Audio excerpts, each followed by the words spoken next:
Hello friends, welcome back. हम लोग स्पर्धा पब्लिकेशन का जो बिहार स्पेशल आता है ना, उसका वस्तुनिष्ठ प्रश्न का करंट अफेयर्स का कर रहे हैं। यानी कि वस्तुनिष्ठ एमसीक्यू कर रहे हैं हम लोग करंट अफेयर्स का, बिहार के करंट अफेयर्स का एमसीक्यू कर रहे हैं। इसके पहले ऑलरेडी हम लोग 2 वीडियो बना चुके हैं। इसका एमसीक्यू इसका ऑलरेडी एक क्लास हो चुका है, और जो मंथ वाइज जो क्वेश्चंस था ऑलरेडी हम लोग जो भी डेवलपमेंट था पूरा 1 साल का, 1 साल 3 महीने का जो डेवलपमेंट था, यानी कि जनवरी 2021 से लेके मार्च 2022 तक का हम लोग इसमें कर चुके हैं। उसके अलावा हमने एमसीक्यू जो राजनीतिक परिदृश्य का एमसीक्यू था तो कल हमने किया था, और आज हम जैसे कि हमने बताया था कि इसमें आर्थिक परिदृश्य में बिहार का बजट और आर्थिक सर्वेक्षण का क्वेश्चन करेंगे, जैसे हमने लास्ट वीडियो में बताया था। अगर आपने पूरा देखा होगा तो आपको ध्यान होगा। हालांकि बजट पे और आर्थिक सर्वेक्षण पे बिहार के हम लोग का एक स्पेशल वीडियो ऑलरेडी बना हुआ है, तो उसको अभी आप जाके देख सकते हैं। करंट अफेयर्स के प्लेलिस्ट में वो डाला हुआ है, तो उसको आप जाके देख सकते हैं। अब उसमें क्या है कि डिटेल दिया हुआ है टोटल, ठीक है, कि कैसे किस में क्या प्रोविज़न है नहीं है। उसी चीज़ को यहाँ पे ऑब्जेक्टिव क्वेश्चन के फॉर्मेट में है, एमसीक्यू के फॉर्मेट में है। तो इससे ये फ़ायदा हो जाएगा कि इनसे, यानी कि बिहार बजट और आर्थिक सर्वेक्षण से किस तरह के सवाल पूछे जाएंगे। इसके अलावा जो एक्सप्लेनेशन होगा उसमें ये समझ में आएगा कि और इससे कुछ सवाल बन सकता है क्या। तो ये टोटल जो क्वेश्चन है आज हम लोग इसको करने वाले हैं, नॉन स्टॉप करने वाले हैं। तो बने रहिएगा हमारे साथ, और उम्मीद है कि बहुत अच्छे से पढ़ाई कर रहे होंगे। ठीक है, तो चलिए अभी शुरू करते हैं बिहार के बजट के सवाल से। जो पहला सवाल है, पहला सवाल जो ये है वो ये है कि वित्तीय वर्ष 2022-23 में बिहार के कुल बजट व्यय का अनुमान कितना है। तो जो बजट का साइज है इस साल वो है, इसका आंसर हो जाएगा सी, 2,37,691 करोड़।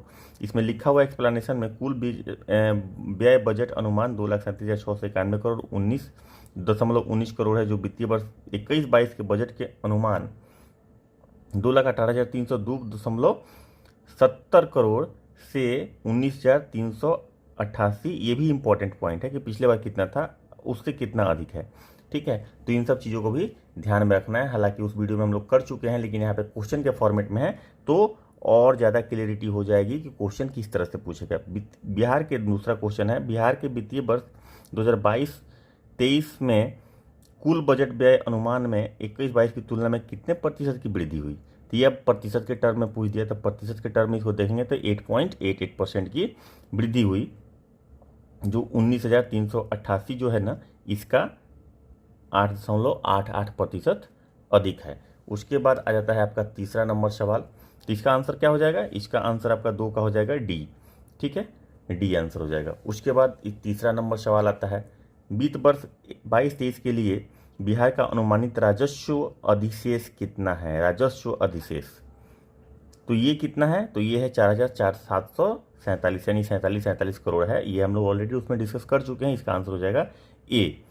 ठीक है, उसके बाद ये पिछले वित्तीय वर्ष में था 21-22 में जो था वो था 9195.90 करोड़ था। ठीक है, तो ये आपका हो गया। तो इसको भी ध्यान रखना है, प्रीवियस वाला भी पूछ सकता है, क्योंकि 2021 में जो बजट आया था उसका सेशन ही करंट अफेयर्स का उसी में है। मतलब इस जो हम लोग 67 बीपीएससी की तैयारी कर रहे हैं उसी में उसका भी टाइमलाइन जो है जिसमें करंट अफेयर्स पूछा जाएगा जिस टाइमलाइन का, तो उसमें ये पार्ट आता है। उसके बाद चौथा क्वेश्चन आपका है, वित्तीय वर्ष 22-23 के लिए बिहार का अनुमानित राजकोषीय घाटा कितना है।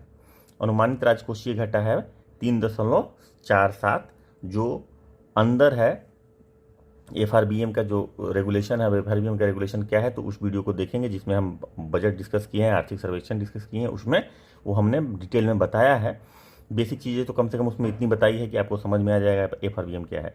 तो इसका आंसर हो जाएगा सी, 3.47%। जो पिछले वर्ष 2.97 रहा था, तो पिछले वर्ष यानी कि 2021-22 का बजट में 2.97 रहा था। उसके बाद पांचवा नंबर सवाल है, बिहार बजट 22-23 में कितने प्रसूत्र का जिक्र किया गया है। तो इसमें 6 प्रसूत्र का जिक्र किया गया है। ठीक है, तो इसका 6 प्रसूत्र कौन है, स्वास्थ्य, शिक्षा, उद्योग में निवेश, कृषि एवं संबंधित क्षेत्र, आधारभूत संरचना, विभिन्न वर्गों का कल्याण। तो ये 6 सूत्र है इसमें। उसके बाद छठा नंबर सवाल में आ जाइए। छठा नंबर सवाल क्या कहता है, वित्त वर्ष 2022-23 में कुल व्यय में से सर्वाधिक प्रतिशत आवंटन किस विभाग में किया गया है? तो इसमें आपका हो जाएगा शिक्षा विभाग में, जो उसमें भी हम लोग डिस्कस किए थे डिटेल में, ठीक है, अमाउंट वाइज डिस्कस किए थे। इसमें देख लीजिए कि कुल व्यय में से सर्वाधिक प्रतिशत आवंटन शिक्षा में 16.49 है, और दूसरे स्थान पर पेंशन है 10.20 तथा तीसरे स्थान पर ब्याज है 6.86%। उसके बाद 7वां नंबर सवाल आ जाइए।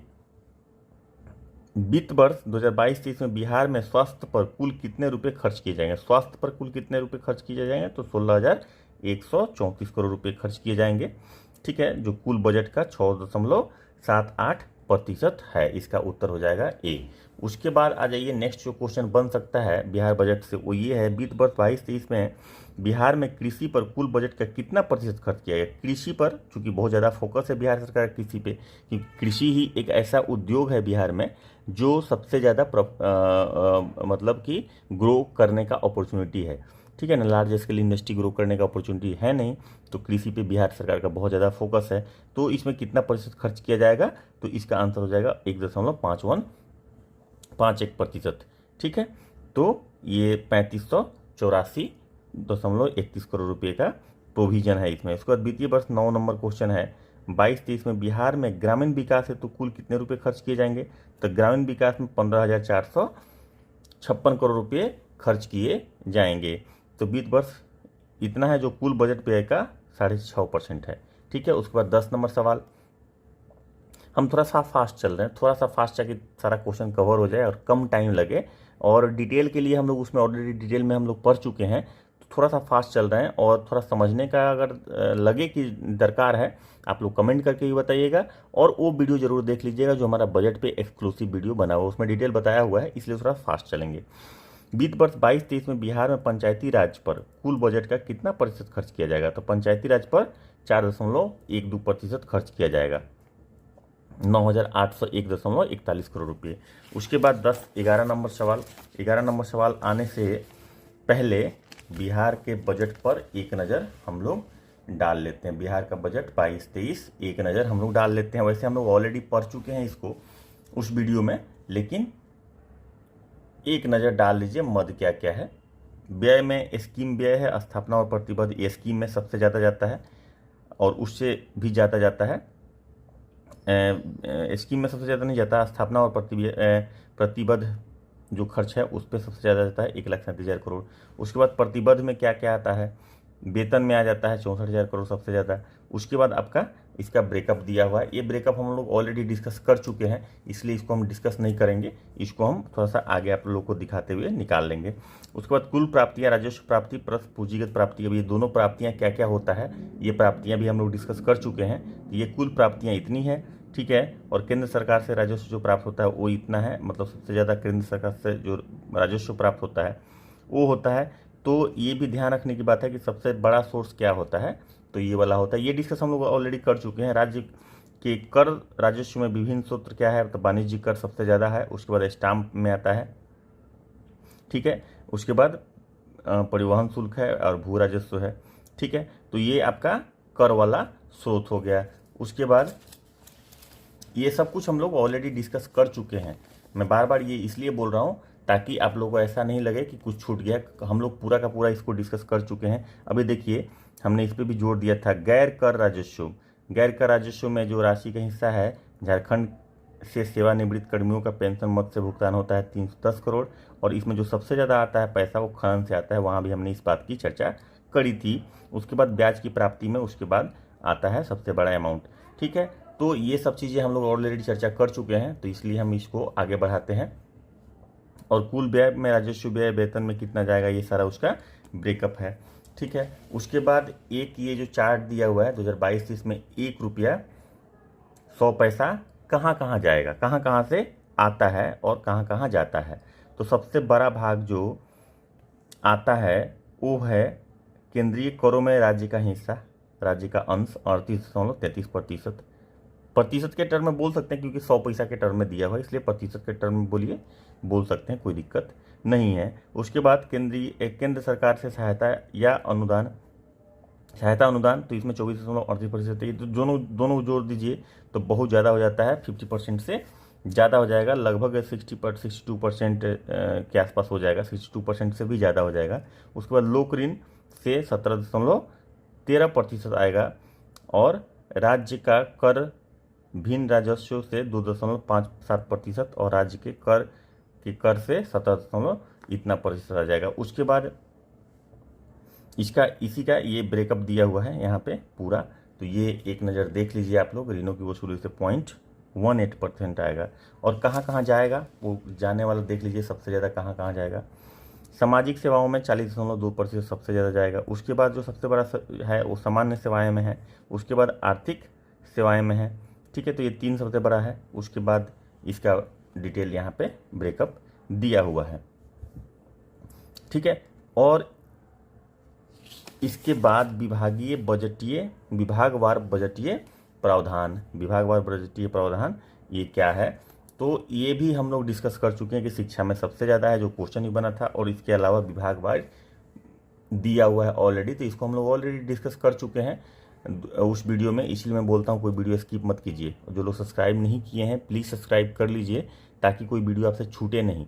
वो वीडियो में हम लोग ऑलरेडी डिस्कस कर चुके हैं पूरा डिटेल में, इसलिए यहाँ पे इसको डिटेल में हम लोग नहीं चलेंगे। इससे संबंधित जो सवाल बन सकता है उस सवाल को हम लोग देखते हैं। तो चलिए अब 11 नंबर सवाल पे, ये तो हम फिगर वैसे दिखा दिए आप लोग को, ठीक है, लेकिन वो वीडियो आप लोग देख लीजिएगा तो बहुत अच्छे से समझ में आ जाएगा। अब यहाँ पे हम लोग सवाल डिस्कस करेंगे सिर्फ। वित्त वर्ष 2022-23 में बिहार में आपदा प्रबंधन में कुल कितने रुपए खर्च किए जाएंगे, तो आपदा प्रबंधन में 3,697 करोड़ रुपये खर्च किए जाएंगे, ठीक है, जो कुल बजट व्यय का 1.56% है। उसके बाद 12 नंबर सवाल, वित्तीय वर्ष 2022-23 में ग्रामीण और शहरी सड़कों के निर्माण पर कितने रुपए खर्च किए जाएंगे, तो इसमें आपका आ जाएगा 16,431 करोड़ रुपया, जो 6.91% कुल बजट का है। उसके बाद आपका वित्तीय वर्ष 22-23 में ऊर्जा पर सरकार कितने रुपए खर्च करेगी, ठीक है, तो ऊर्जा पर सरकार कितने रुपए खर्च करेगी, 11,475.97 रुपया खर्च करेगी, ठीक है, जो बजट का 4.82% है। उसके बाद वित्तीय वर्ष 22-23 में नेक्स्ट क्वेश्चन 14 नंबर है, में नगर विकास पर कितने और एवं आवास पर सरकार कितने खर्च करेगी, तो इसमें 8,175 रुपये खर्च करेगी, जो 3.44% है। वित्तीय वर्ष 22-23 में जल संसाधन पर सरकार कितना खर्च करेगी, तो 4,310.57 करोड़ रुपया खर्च करेगी। उसके बाद वित्तीय वर्ष 22-23 में पशुपालन एवं मत्स्य पर सरकार कितने रुपए खर्च करेगी, तो इसका हो जाएगा डी 1589.69 करोड़ रुपये खर्च करेगी, ठीक है, जो बजट का 6.66% है। उसके बाद आप आ जाइए नेक्स्ट क्वेश्चन में क्या है बजट में, तो 17 नंबर क्वेश्चन जो बजट में नेक्स्ट क्वेश्चन है वो है, वित्तीय वर्ष 22-23 में खाद्य आपूर्ति पर सरकार कितने रुपए खर्च करेगी, तो खाद्य आपूर्ति पर 1184.95 करोड़ रुपये खर्च करेगी, उसके जो कि बजट का 0.49% है। उसके बाद वित्तीय वर्ष 22-23 में लघु जल संसाधन पर सरकार कितने रुपए खर्च करेगी, लघु जल संसाधन पर 1023.55 करोड़ रुपये खर्च करने का प्रावधान है इस बजट में, तो ये भी ध्यान रखेंगे 0.43% है। उसके बाद वित्तीय वर्ष 22-23 में पर्यावरण एवं वन पर सरकार कितने रुपए खर्च करेगी, तो पर्यावरण और वन पर सरकार 662.84 करोड़ रुपये खर्च करेगी। उसके बाद ये जो है वो 8.28% है पूरे बजट का। उसके बाद आर्थिक परिचय में देख लीजिए, एक रूप दिख जाएगा कि आर्थिक परिचय में क्या क्या है, मोटा मोटी वो यहाँ से भी सवाल निकलने का चांसेस है, जो हम लोग ऑलरेडी डिस्कस कर चुके हैं, लेकिन फिर भी बजट का साइज 2,37,691.19 करोड़। विगत वर्ष में बजट का आकार में वृद्धि इतना से हुआ 19,388.49 करोड़ से। सकल घरेलू उत्पाद राज्य उत्पाद जो GSDP बोलते हैं अनुमानित है 21-22 के लिए 6,79,474 करोड़। सकल घरेलू राज्य उत्पाद 20-21 में वृद्धि दर कितना है, तो 2.5% वृद्धि दर है। GSDP का ग्रोथ रेट 2.5% है, और भारत का ग्रोथ रेट क्या था, माइनस में 7.5% था। तो बिहार एक इकलौता राज्य था पूरे देश में जिसमें ग्रोथ रिपोर्ट किया था, ठीक है, क्योंकि Bharat as a whole average 7.5% से सिंक किया था इस फाइनेंशियल ईयर में बिहार का लोक ऋण का अनुपात अनुमानित कितना होगा? 2,12,040 करोड़ रुपये। प्रति व्यक्ति आय 20-21 चालू मूल्य पर 50,555 रुपया। राजकोषीय घाटा 20-21 में 4.82%। उसके बाद गत 5 वर्षों में 16 से लेकर 21 तक प्राथमिक कृषि संबद्ध, द्वितीयक उद्योग और तृतीयक सेवा क्षेत्र, इसके बारे में डिटेल हम लोग डिस्कस किए हैं उस वीडियो में। वृद्धि दर क्या है? तो कृषि में 2.3% है। उसके बाद आपका सेकेंडरी जो सेक्टर होता है उसमें 4.8% है और टर्शियरी सेक्टर में 8.5% है। कुल परिवारों की संख्या 2011 के अनुमान से 189 लाख है। राज्य कर्मचारियों की संख्या 3,65,000 है। राज्य कर्मचारियों की स्वीकृत पदों की संख्या 5,71,000 है। विद्युतीकरण परिवारों की संख्या 1,53,000 है। उसके बाद प्रति व्यक्ति औसत ऊर्जा खपत 20-21 के अनुसार 350 यूनिट है। राष्ट्रीय औसत 1,208 यूनिट है। यानी कि अभी भी ऊर्जा की खपत बिहार में राष्ट्रीय अनुपात से बहुत कम है। उस वक्त खुद खदान का उत्पादन 179.5 टन हुआ, 20-21 की बात है ये। गेहूं धान का उत्पादन 73.93 और गेहूं का उत्पादन 66.35 लाख टन। उसके बाद औसत आयु 14 से 18 के सेशन का ये अगर कैलकुलेट किया जाए ईयर का तो ये 69.1% है। और विदेशी पर्यटक 2020 में 3 लाख आए थे, देशी पर्यटक 56 लाख आए थे। तो ये भी फिगर कहीं ना कहीं एक कुछ सवाल क्रिएट करता है, सवाल बनाता है, इसलिए ये फिगर भी जानना हमें जरूरी है। और इसके आगे 20 नंबर सवाल आ जाइए। वित्तीय वर्ष 22-23 में 7 निश्चय भाग 2 के लिए बजट का परिव्यय क्या है? तो बजट का परिव्यय 5,000 करोड़ है वित्तीय वर्ष 22-23 के निश्चय भाग 2 के लिए, ठीक है। और ये कुल बजट का 2.10% है। उसके बाद 21 नंबर सवाल, बिहार में कितने औद्योगिक पार्क विकसित किए जाएंगे? तो बिहार में 7 औद्योगिक पार्क विकसित किए जाएंगे। और ये होंगे क्या? इलेक्ट्रॉनिक एवं मेडिकल डिवाइस क्लस्टर बेगूसराय में होगा, टॉय क्लस्टर कुमारबाग बेतिया में होगा, mega food park Motipur Muzaffarpur में, फार्मा एवं सर्जिकल पार्क मोतीपुर मुजफ्फरपुर में, प्लास्टिक पार्क गरौल वैशाली में, टेक्सटाइल पार्क कुमारबाग बेतिया में, लेदर पार्क किशनगंज। सभी पार्क बनाने में कुल 150 करोड़ रुपये खर्च होंगे। तो ये पार्क भी याद रखेंगे, 7 पार्क है और कहाँ कहाँ है। तो ये भी इंपॉर्टेंट है एग्जामिनेशन पॉइंट ऑफ व्यू से, इससे भी सवाल पूछ सकता है। पेट्रोकेमिकल, नेक्स्ट क्वेश्चन, पेट्रोकेमिकल प्रौद्योगिकी संस्थान बिहार के किस शहर में स्थापित किया जाएगा? तो बिहटा में स्थापित किया जाएगा पेट्रोकेमिकल प्रौद्योगिकी संस्थान, ठीक है। पटना जिले के बिहटा में राज्य सरकार बीटेक और एमटेक के पाठ्यक्रमों के लिए पेट्रोकेमिकल प्रौद्योगिकी संस्थान स्थापित करने में मदद करेगी। यह संस्थान central institute of petrochemical Patna के नाम से जाना जाएगा। इसका नाम क्या होगा? Central institute of petrochemical Patna, ठीक है। इसके लिए राज्य सरकार द्वारा 10 एकड़ भूमि उपलब्ध कराई जाएगी। उसके बाद 23 नंबर सवाल है, वित्तीय वर्ष 22-23 में मुख्यमंत्री सोलर स्ट्रीट लाइट योजना के बजट का व्यय कितना है? तो इसमें 200 करोड़ इसमें बजट का व्यय का प्रावधान है। इसमें 7 निश्चय 2 के तहत मुख्यमंत्री सोलर लाइट लगाने का शुरुआत की जा रही है। और शहर के तरह गाँव की गलियों और चौराहों को रात में रोशन करने के लिए ब्रेडा एजेंसी द्वारा अगले वित्तीय वर्ष 22-23 में अप्रैल से सोलर स्ट्रीट लगाने का काम शुरू किया जा रहा है। मतलब इस अप्रैल से अभी से ये सोलर लाइट लगाने का काम शुरू किया जा रहा है। उसके बाद नेक्स्ट क्वेश्चन है, वित्त वर्ष 22-23 के अंत तक बिहार में ग्रिड सब स्टेशन की कुल संख्या कितनी होगी? तो ग्रिड सब स्टेशन की कुल संख्या भाई 176 होगी। उसके बाद आ जाइए 25 नंबर सवाल,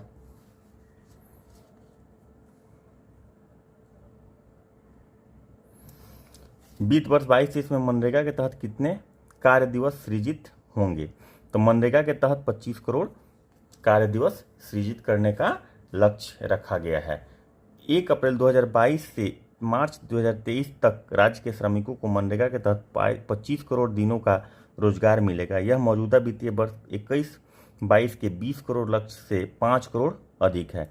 यानी कि 21-22 में यह लक्ष्य कितना था? 20 करोड़ था। चालू वित्त वर्ष 21-22 में जनवरी तक 12.1 करोड़ कार्य दिवस सृजित किए गए, जिसमें 54% हिस्सेदारी महिलाओं की रही।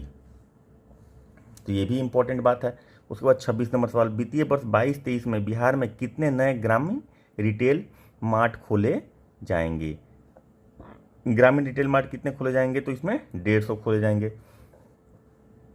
छोटे उद्यमी तो विशेषकर किराना स्टोर में लगी महिलाओं को उचित दरों पर गुणवत्तापूर्ण सामग्री की आपूर्ति के लिए वर्तमान में ग्रामीण स्तर पर 68 ग्रामीण रिटेल मार्ट चलाए जा रहे हैं, संचालित किए जा रहे हैं। इसमें से वित्त वर्ष 21-22 में ही 50 खोले जा चुके हैं। ठीक है, उसके बाद नेक्स्ट सवाल आता है, वो बहुत इंपॉर्टेंट है। राज्य में इथेनॉल का कोटा 18.5 करोड़ लीटर से बढ़ाकर कितने कर दिया गया? तो ये आपको 36 करोड़ लीटर कर दिया गया। उसके बाद आपका आता है, इसका डिटेल हम देख लेते हैं। राज्य सरकार ने वित्त वर्ष 22-23 में उद्योग विभाग हेतु 1643.74 करोड़ का बजट अनुमान रखा है। इथेनॉल उत्पादन में 30,382 करोड़ के निवेश का प्रस्ताव है। इथेनॉल उत्पादन के लिए 151 इकाइयों को मंजूरी दी गई है। कितने इकाई को मंजूरी दी गई है? 151 इकाइयों को मंजूरी दी गई है। 28 नंबर सवाल क्या है? वित्तीय वर्ष 22-23 में बिहार में कितनी जीविका दीदियों को डेयरी सहकारी समिति से जोड़ा जाएगा? 22-23 में कितना जीविका दीदियों को डेयरी सहकारी समिति से जोड़ा जाएगा? तो 1.5 लाख सहकारी समिति से जोड़ा जाएगा। उसके बाद इसमें आ जाता है 1.5 लाख जीविका दीदी डेयरी सहकारी समिति से जुड़ेगी। जीविका दीदी ने कॉम्फेड के साथ मिलकर राज्य में 854 डेयरी सहकारी समितियों का गठन किया है। वर्तमान में इन समितियों से लगभग 42,457 जीविका दीदियाँ जुड़ी हुई हैं, जिसे बढ़ाकर 1.5 लाख का लक्ष्य किया गया है। ठीक है, तो इसके बाद जो सवाल आता है 29 नंबर, वही आता है बिहार बजट 2022-23 के अनुसार भारत में मछली उत्पादन में बिहार का कौन सा स्थान है? तो मछली उत्पादन में बिहार का 4था स्थान है। अब आ जाता है, शुरू होता है क्वेश्चन जो पूछा जा सकता है, जिसको हम लोग ऑलरेडी वीडियो बना के इसका डिटेल डिस्कशन कर चुके हैं, तो डिटेल की कोई चिंता नहीं है।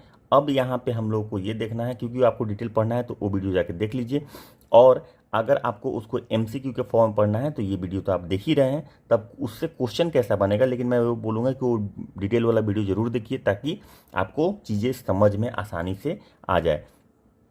तो अब शुरू करते हैं 30 नंबर सवाल, ये कंटिन्यूटी में है। 30 नंबर सवाल, बिहार राज्य विधानसभा द्वारा जारी आर्थिक सर्वेक्षण 21-22 राज्य के कौन सा सर्वेक्षण है? पहला ही सवाल धमाकेदार 16वां सर्वेक्षण है, याद रखेंगे। 25 फरवरी 2022 को बिहार के उप मुख्यमंत्री तारकिशोर प्रसाद ने बिहार विधानसभा में बजट सत्र से पहले दिन सदन के पटल पर राज्य का 16वां आर्थिक सर्वेक्षण पेश किया था। ठीक है, वित्त वर्ष 20-21 में मौजूदा किस्तों पर बिहार का GSDP सकल घरेलू उत्पाद कितना था 20-21 के हिसाब से? तो ये कितना था? तो 618.63 हजार करोड़, 6,18,063 करोड़ के आसपास ये था। उसके बाद आपका आ जाता है, विगत 5 वर्षों में 16-17 से लेके 20-21 के दौरान बिहार में प्राथमिक क्षेत्र में कितने प्रतिशत की वृद्धि देखी जा सकती है? तो 16-17 से लेके 21 तक प्राथमिक क्षेत्र यानी कि कृषि क्षेत्र को ही मेनली मानते हैं, माइनिंग वगैरह भी आता है इसमें।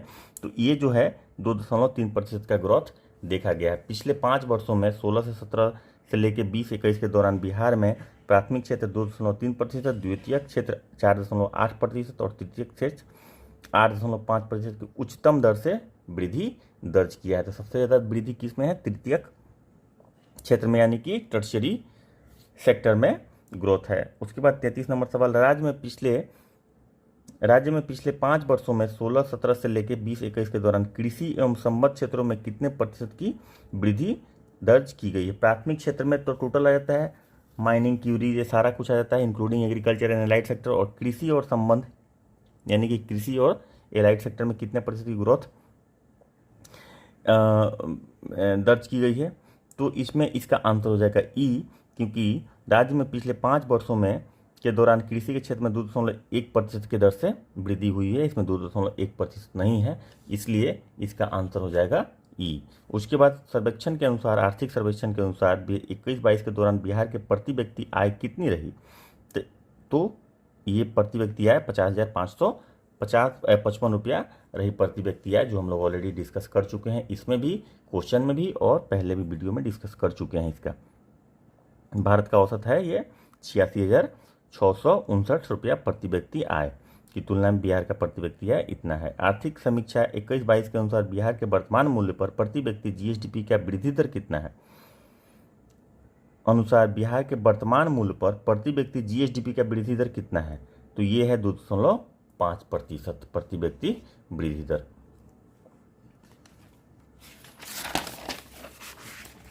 उसके बाद 36 नंबर सवाल आइए।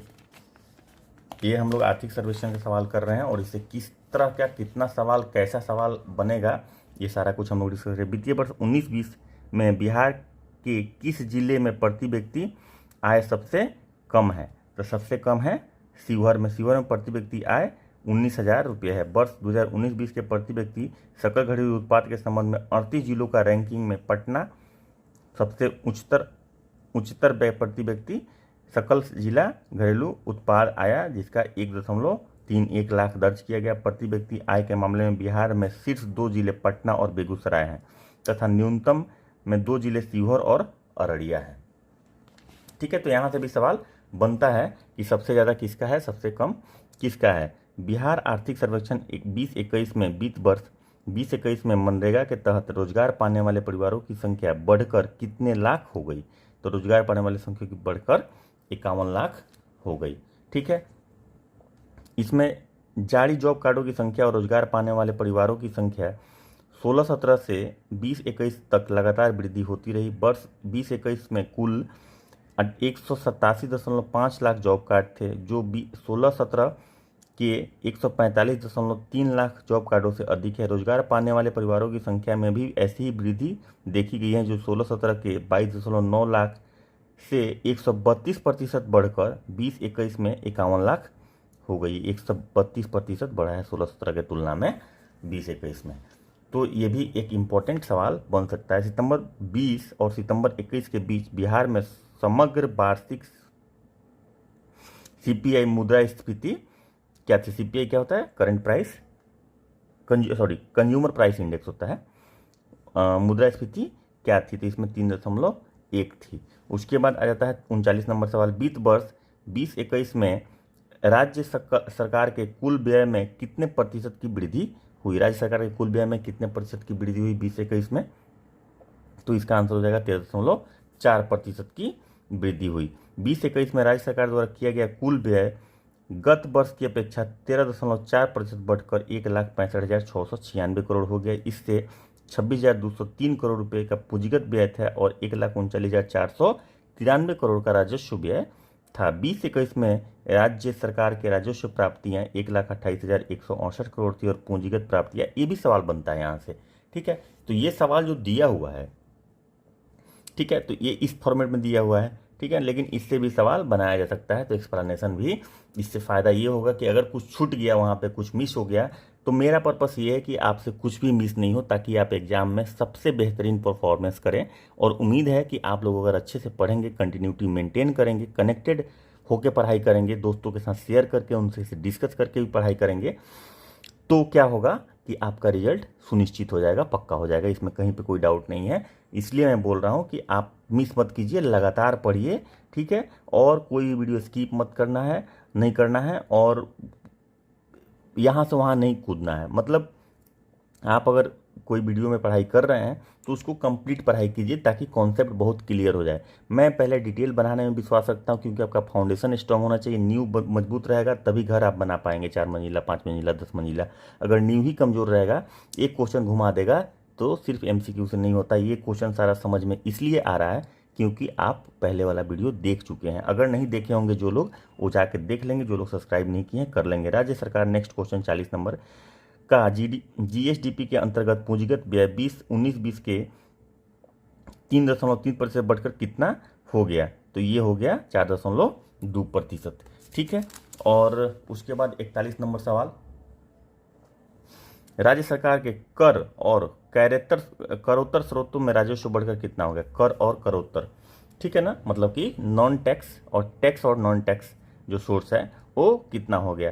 तो इसका आंसर हो जाएगा 36,543 करोड़। राज्य सरकार का अपने कर और करेतर स्रोतों से राजस्व 19-20 के 33,858 करोड़ से बढ़कर 20-21 में 36,534 करोड़ हो गया। बिहार को केंद्र सरकार से संसाधनों का कुल अंतर 19-20 के 91,654 करोड़ से बढ़कर 20-21 में 98,128 करोड़ हो गया। तो ये सेंट्रल गवर्नमेंट से जो मिलता है सहयोग राशि, करों में सहयोग राशि अनुदान मिलता है, प्लस कर में जो हिस्सा मिलता है, ये सबको मिला के ये है।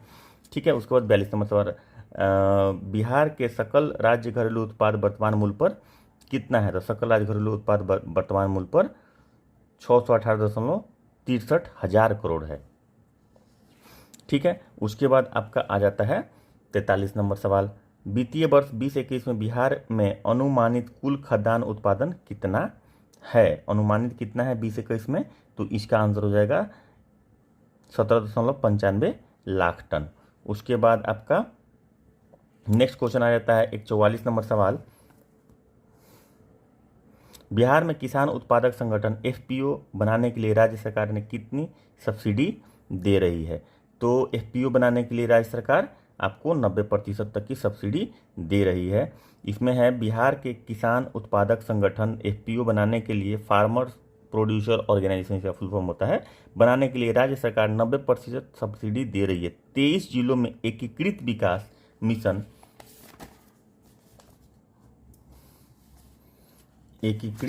मिशन तथा अन्य 15 जिलों में मुख्यमंत्री 23 जिलों में एकीकृत विकास मिशन और अन्य 15 जिलों में मुख्यमंत्री उद्यान विकास योजना के साथ साथ बागवानी क्षेत्रों में भी प्रोत्साहन दिया जा रहा है। उसके बाद 45 नंबर सवाल, डिजिटल किसान सेवाएं प्रदान करने के लिए कृषि विभाग द्वारा कौन सा मोबाइल ऐप लॉन्च किया है? बहुत ही इंपॉर्टेंट है, याद रखेंगे, पूछा जा सकता है। बिहार हॉर्टिकल्चर एग्रीकल्चर नेचुरल, ठीक है ना, BHAN, बिहान हो गया। बिहान का फुल फॉर्म पूछ देगा तो ये लिख दीजिएगा। मोबाइल ऐप लॉन्च किया है। इसने एक ही मंच पर विभिन्न चल रहे डिजिटल अनुप्रयोगों को एकीकृत किया है। यह कृषि विभाग के अधीन 3 निदेशालय कृषि, उद्यान एवं भूमि संरक्षण का संयुक्त ऐप है।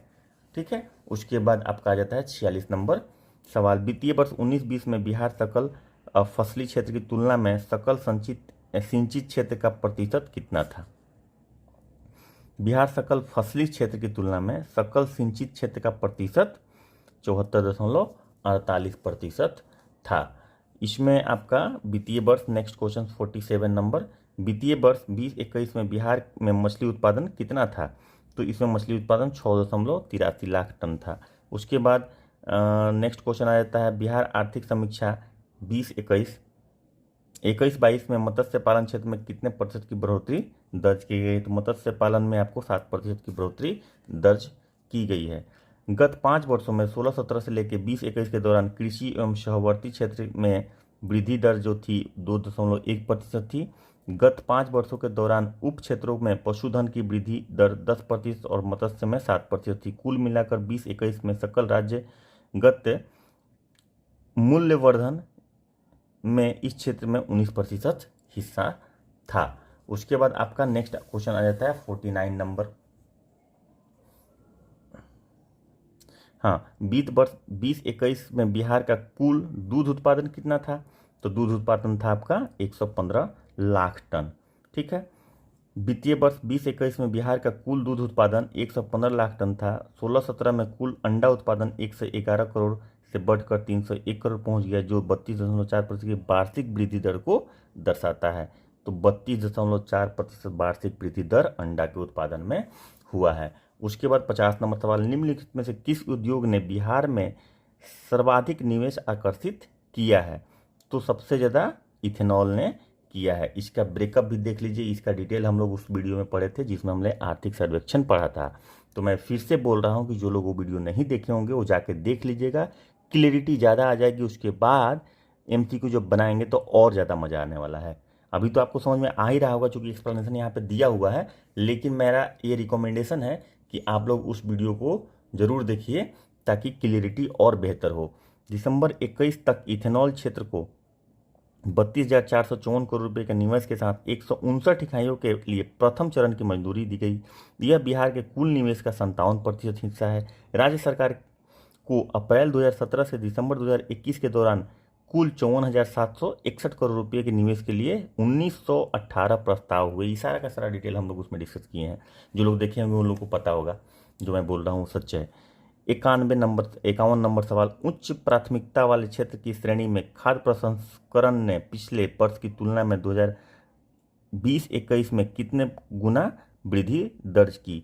तो इसमें 10 गुना वृद्धि दर्ज की। किसमें? उच्च प्राथमिकता वाले क्षेत्र की श्रेणी में खाद्य प्रसंस्करण में 10 गुना वृद्धि दर्ज की। उच्च प्राथमिकता वाले क्षेत्र की श्रेणी में खाद्य प्रसंस्करण राज्य के लिए निवेश पोर्टफोलियो में प्रमुख स्थान रखता है। 2021 में खाद्य प्रसंस्करण में 1761 करोड़ रुपए का निवेश किया गया, जो पिछले वर्ष के निवेश का 10 गुना है लगभग। उसके बाद 52 नंबर सवाल, खाद्य प्रसंस्करण में कितने करोड़ रुपए का निवेश किया गया? तो खाद्य प्रसंस्करण में आपका 1761 करोड़ रुपए का, जो अगला जो हम लोग एक्सप्लेनेशन में देखें वही सवाल यहाँ पे बना दिए। इसीलिए मैं बोलता हूँ कि एक्सप्लेनेशन भी उतना ही इम्पोर्टेंट है। ठीक है, आपको कहीं ना कहीं इससे भी सवाल बनाने में हेल्प मिलेगा। या आप एक्सप्लेनेशन देख के जाएंगे तो क्या होगा कि उससे अगर कुछ सवाल आ जाता है, डायरेक्ट सवाल नहीं आएगा तो उससे आ गया तो आपका क्वेश्चन बन जाएगा। बियाडा ने अपने सुस्थापित अधिसंरचनात्मक और संस्थागत सहयोग व्यवस्थाओं के जरिए काफ़ी निवेश आकर्षित किया है। वर्ष 2020-21 में राज्य के विभिन्न औद्योगिक क्षेत्र की 71 उत्पाद इकाइयों में कुल 1904.78 करोड़ का निवेश किया गया। औद्योगिक क्षेत्रों की विभिन्न इकाइयों में कुल 8,263 व्यक्ति नियोजित हुए। राज्य के निवेश पोर्टफोलियो में उच्च प्राथमिकता वाले क्षेत्र की श्रेणी में खाद्य प्रसंस्करण का मुख्य स्थान बरकरार रहा। वर्ष 2020-21 में खाद्य प्रसंस्करण में 1761.28 करोड़ रुपए का निवेश किया गया, जो गत वर्ष की अपेक्षा लगभग 10 गुना है। तो उसके बाद आप आ जाइए 52 नंबर सवाल। 52 नंबर सवाल में आगे क्या कहता है? आर्थिक सर्वेक्षण 2021 में राज्य सरकार ने मुख्यमंत्री महिला उद्यमी योजना और मुख्यमंत्री युवा उद्यमी योजना के लिए कुल मिलाकर कितनी राशि आवंटित की? दोनों को मिला के कितनी राशि आवंटित की? तो 400 करोड़ रुपये आवंटित की गई है इसमें। उसके बाद 54 नंबर सवाल, बिहार में चल रही एक महत्वाकांक्षी योजना सौर स्ट्रीट लाइट योजना का लक्ष्य क्या है? इसका सौर स्ट्रीट लाइट का लक्ष्य क्या है भाई? नाम से ही क्लियर है, तो इसमें गलती करने का सवाल ही पैदा नहीं होता। गाँव को सौर ऊर्जा उपलब्ध कराना है, इसका हो जाएगा। बाकी तो इससे मिलजुल नहीं रहा है, यही मिलजुल रहा है। ठीक है ना, गांव के सड़क पे चौराहे पे स्ट्रीट लाइट लगाना है, जो कि सड़कों पे स्ट्रीट लाइट लगाना है, सौर वाला स्ट्रीट लाइट लगेगा ताकि उजाला रहे रात में। उसके बाद आपका आ जाता है 55 नंबर सवाल। ठीक है, 55 नंबर सवाल में अच्छा इसको थोड़ा सा एक्सप्लेनेशन में पढ़ लेता हूँ, मुझे लगता है कि इससे कुछ क्वेश्चन बनेगा। ग्राम पंचायतों द्वारा सौर स्ट्रीट योजना का क्रियान्वयन किया जा रहा है। यह योजना महत्वाकांक्षी स्वच्छ गाँव स्वच्छ समृद्ध गाँव कार्यक्रम का हिस्सा है। यह किसका हिस्सा है? ये याद रखिएगा, स्वच्छ गांव समृद्ध गांव का हिस्सा है। इसका लक्ष्य सभी गांवों में सोलर लाइट लगवाना है। इसका क्रियान्वयन 2021-22 और 22-23 में किया जाएगा। अगले 5 वर्षों तक इसका रख रखाव किया जाएगा। बिहार नवीनकरणीय ऊर्जा विकास अभिकरण ब्रेडा द्वारा अभिकरणों को सूचीबद्ध किया जाएगा, जो ग्राम पंचायतों द्वारा चिन्हित स्थानों पर सोलर लाइट लगाकर योजना का क्रियान्वयन करेंगे। योजना का संभावित व्यय कितना है? 2000 करोड़ के आसपास है। तो इतने से 2-3 सवाल आपका बनता है। किस योजना महत्वाकांक्षी योजना का ये हिस्सा है? तो ये स्वच्छ गांव समृद्ध गांव महत्वाकांक्षी योजना का हिस्सा है।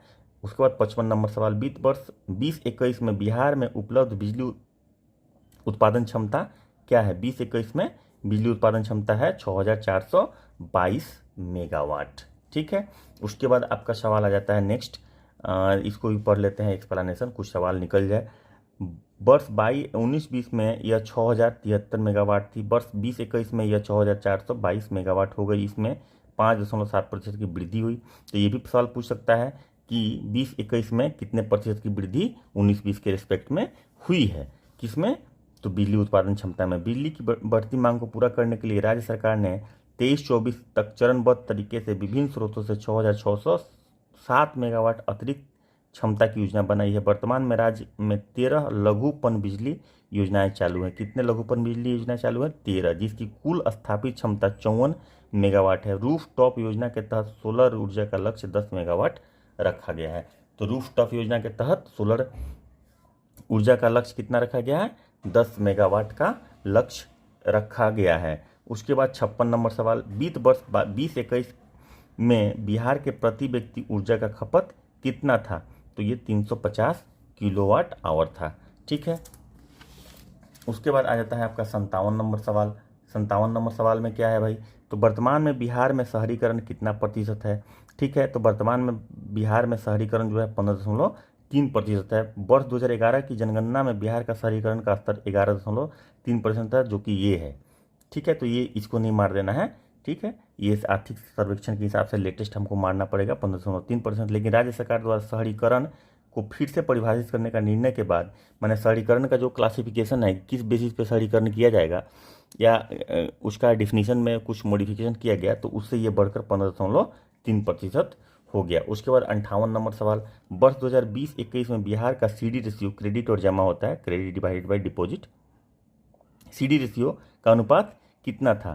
तो ये 41.2% था। उसके बाद ये भी सीडी रेशियो भी आपको बताता है कि बिहार में, मतलब कोई भी स्टेट का सीडी रेशियो अगर देखते हैं तो बताता है कि उसका ग्रोथ का प्रोस्पेक्ट क्या है। ज़्यादा लोग कर्ज लेंगे तो कर्ज किस चीज़ ले लेते हैं? तो उद्योग धंधों के लिए लेते हैं। ठीक है, उद्योग धंधे लगेंगे तो इकोनॉमी का ग्रो होगा। सीडी रेशियो ज़्यादा होने का मतलब होता है कि वहाँ पे इकोनॉमिक ग्रोथ ज़्यादा होने का चांसेस है। 59 नंबर सवाल, वित्त वर्ष 2021 में कुल व्यय में से सामाजिक सेवाओं का व्यय का हिस्सा कितना है? कुल व्यय में से सामाजिक सेवाओं का व्यय का हिस्सा 44% है। उसके बाद 60 नंबर सवाल, बिहार में बाल बजट की प्रक्रिया किस वर्ष शुरू की गई? बाल बजट की प्रक्रिया किस वर्ष शुरू की गई? तो 13-14 में शुरू की गई थी बाल बजट की प्रक्रिया। और बिहार में बाल बजट की प्रक्रिया 13-14 में शुरू की गई। वर्ष 13-14 से लेकर 19-20 के दौरान बच्चों पर कुल खर्च 22.7% का वृद्धि दर से बढ़ा है। कितना बढ़ा है? 22.7% के वृद्धि दर से बढ़ा है। इस अवधि के दौरान बाल विकास के में प्रति व्यक्ति व्यय 13-14 में 1559 रुपया से बढ़कर 19-20 में 5,376 रुपया हो गया। अनुमानों के अनुसार बिहार में बच्चों 0 से 18 वर्ष की जनसंख्या कुल जनसंख्या का कितना प्रतिशत है? अनुमान के अनुसार कितना प्रतिशत है भाई? तो अनुमान के अनुसार ये 42% है। बिहार में बच्चों जो 0 से 18 तक के हैं कि जनसंख्या कुल जनसंख्या का 42% है। बिहार में ही भारत का कुल बाल आबादी का 12% है। भारत में पूरे बाल जो भी बच्चे हैं उनका आबादी का 12% जो है वो बिहार में है। उसके बाद अनुमानित आंकड़ों के अनुसार बिहार में 5.18 करोड़ बच्चे हैं। इसमें से ग्रामीण क्षेत्रों में 89.9%, शहरी क्षेत्रों में 10.1% निवास करते हैं। तो ग्रामीण क्षेत्र में इसका हिस्सेदारी ज़्यादा है। वित्त वर्ष 2021 में बिहार, नेक्स्ट सवाल 62 नंबर, बिहार में कितने जिले बाढ़ से प्रभावित हुए थे? 2021 में कितने जिले बाढ़ से प्रभावित हुए थे भाई? तो 19 जिले बाढ़ से प्रभावित हुए थे। और 63 नंबर सवाल है, कोविड के चलते लॉकडाउन के प्रभाव के कारण बिहार का सकल घरेलू उत्पाद में क्या आई? कमी आई, वृद्धि आई? तो ये इस बात पे भी हमने बहुत डिस्कशन करा था कि सवाल हमेशा डाटा से नहीं, कभी कभी घुमा के भी पूछता है, और ये उसी का एक एग्जाम्पल है। देखिए, अब कमी आई, वृद्धि आई, कोई बदलाव नहीं हुआ, ना कमी आई ना वृद्धि आई, इस तरह से ऑप्शन दिया हुआ है। तो इसका आंसर होगा वृद्धि आई, क्योंकि सकल राज्य घरेलू उत्पाद 2.5% से बिहार में बढ़ा था, क्योंकि पूरे भारत में 7.5% से श्रिंक किया था, माइनस में चला गया था। ठीक है, तो बिहार इकलौता राज्य था पूरे देश में, उस समय भी हमने डिस्कस किया था। इसलिए मैं बोलता हूँ बार बार कि पूरा वीडियो जरूर देखिए। वो वीडियो तो मिस ही नहीं करना है जो वीडियो हम लोग पढ़ा चुके हैं। हम लोग बहुत ही स्ट्रेटेजी पॉइंट ऑफ व्यू से पढ़ा रहे हैं, ताकि पूरा स्ट्रेटेजी के साथ पढ़ा रहे हैं, ताकि आपका फाउंडेशन इतना स्ट्रांग हो जाए कि क्वेश्चन किसी भी तरह से घुमा के पूछे तो आपसे बन जाए। और इस बात पे भी हमने उसमें थ्रस्ट डाला था कि क्वेश्चन किस तरह से घुमा के पूछा जा सकता है पढ़ाते वक्त। तो 2021 में बिहार का सकल राज्य घरेलू उत्पाद कोविड-19 के चलते लॉकडाउन के प्रभाव के कारण 2.5% ही बढ़ा, लेकिन प्रदर्शन राष्ट्रीय औसत के बेहतर है, क्योंकि भारतीय अर्थव्यवस्था 2021 निश्चित रूप से 7.2% सिकुड़ गई। 7.5% था, कहीं कहीं 7.2% लिखता है, लेकिन 7.5% था। तो देखिए, ये भी चीज़ यहाँ पे एक्सप्लेनेशन में लिखा हुआ है। बिहार का आर्थिक दीर्घकालीन औसत वर्षा कितनी है? तो आर्थिक दीर्घकालीन औसत वर्षा 1012 मतलब 1012 मिलीमीटर है। उसके बाद आप आ जाइए 65 नंबर सवाल में। 65 नंबर सवाल में वर्ष 2020-21 में बिहार सरकार के खनिज संग्रह में कितने प्रतिशत की वृद्धि हुई? खनिज संग्रह में कितने प्रतिशत की वृद्धि हुई? तो ये 172% की वृद्धि हुई। 2020-21 में खनिजों में एक्सप्लेनेशन देख रहे हैं। खनिजों में राज्य सरकार का राजस्व संग्रहण 16-17 के 994.1 करोड़ से बढ़कर 1708.90 करोड़ हो गया। इसका अर्थ 5 वर्षों में 172% की वृद्धि हुई। अब आ जाइए नेक्स्ट सवाल आ जाता है 66 नंबर। राज्य में 2020-21 के में मुख्य बैंकों में प्रमुख बैंकों को की 270 शाखाएं खोली गई, जिसमें शहरी क्षेत्रों में कितनी प्रतिशत शाखाएं हैं? ये भी सवाल उस समय डिस्कस किया गया था। इनफैक्ट सारा का सारा डिस्कस किया गया था, बस वो डिटेल में थोड़ा डिस्कस किया गया था ताकि आपको समझने में आसानी हो, आप समझ लीजिए अच्छे से। उसके बाद क्वेश्चन चाहे जैसे भी पूछेगा आप बना देंगे। तो इसमें आपका 43.3% का वृद्धि हुआ, जिसमें सबसे ज़्यादा शाखाएं स्टेट बैंक ऑफ इंडिया ने खोली है। उसके बाद आपका आ जाता है 67 नंबर सवाल। 67 नंबर सवाल में क्या है?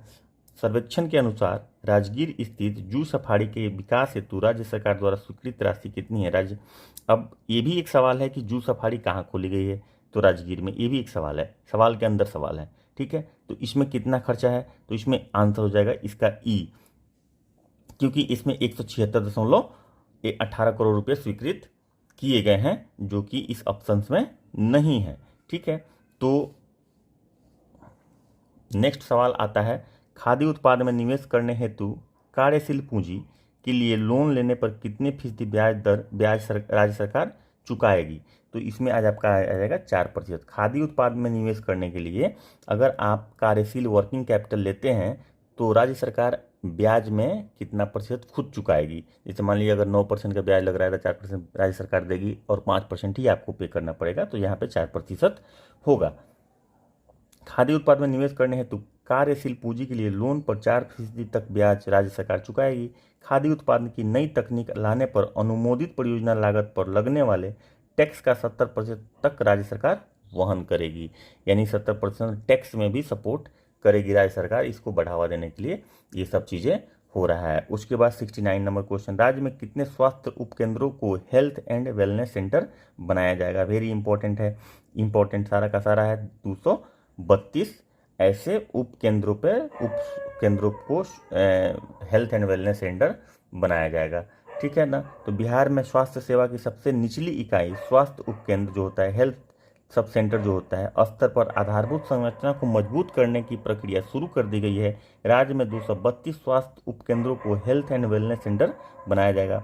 12 जिलों अररिया, अरवल, बेगूसराय, भोजपुर, जमुई, जहानाबाद, कटिहार, मुजफ्फरपुर, मुंगेर, पटना, समस्तीपुर, शेखपुरा में हेल्थ एवं वेलनेस सेंटर के भवन निर्माण किया जाएगा। तो इतने 12 डिस्ट्रिक्ट में ये होना है। उसके बाद 70 नंबर क्वेश्चन, केंद्रीय बजट 2021-22 में फतुहा इस्लामपुर शेखपुरा रेलखंड परियोजना के लिए कितनी राशि का प्रावधान किया गया? केंद्रीय रेल बजट में, केंद्रीय रेल बजट नहीं, केंद्रीय बजट में कितना प्रावधान किया गया? तो 525 करोड़ रुपए का प्रावधान किया गया है। उसके बाद आप आ जाइए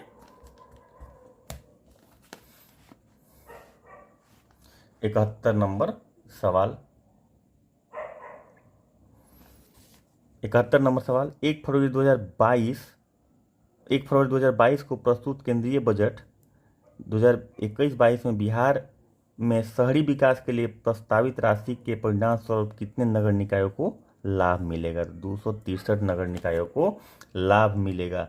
1 फरवरी 2022 को जो प्रस्तुत हुआ केंद्रीय बजट, उसमें बिहार में शहरी विकास के लिए प्रस्तावित राशि में कितने निकायों को लाभ मिलेगा? तो 263 निकायों को लाभ मिलेगा। आम बजट 2022-23 में बिहार में शहरी विकास हेतु विभिन्न योजना मदों में अधिक राशि का प्रावधान किया गया है। बिहार में वर्तमान में 263 शहरी निकाय हैं, तो इन सबको फायदा मिलेगा। जो 2020 में 143 थे, नगर निगम 19 और नगर परिषद 89 हैं, नगर पंचायत 155 है। ये सब भी डाटा इंपॉर्टेंट है। 72 नंबर सवाल, बिहार में रूफ टॉप सोलर योजना के तहत सोलर प्लेट लगाने के लिए उपभोक्ता को कितने प्रतिशत सब्सिडी देने की घोषणा की गई है? तो इसमें 40%। अगर आप अपने छत पर सोलर टॉप लगाते हैं रूफ टॉप जो लगाना है तो सोलर टॉप मतलब रूफ टॉप सोलर पैनल लगाते हैं तो 40% का सब्सिडी बिहार सरकार देगी।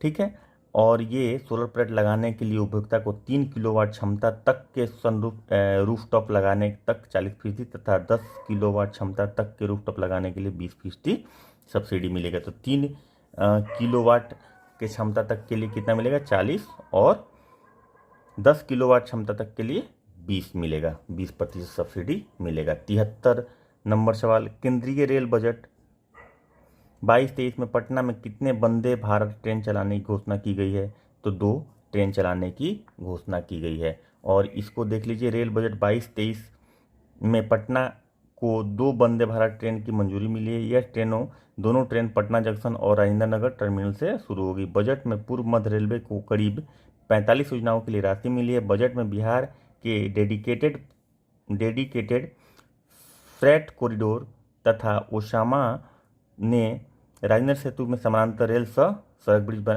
के विकास हेतु राशि आवंटित की गई है। तो ये भी सवाल बनता है, यहाँ से भी सवाल बन सकता है। केंद्रीय बजट 22-23 में बिहार को केंद्रीय करों से हिस्सेदारी के रूप में कितनी धनराशि प्राप्त होने का अनुमान है? तो इसमें 81,000 करोड़ रुपये मिलने का अनुमान है। उसके बाद 75 नंबर सवाल आ जाइए। 75 नंबर सवाल में क्या है? हाल ही में बिहार में कौन सा बंदरगाह अंतर्राष्ट्रीय जल मार्ग से जुड़ गया है? तो ये गायघाट बंदरगाह जो है बिहार में पटना में, वो अंतर्राष्ट्रीय जल मार्ग से जुड़ गया है।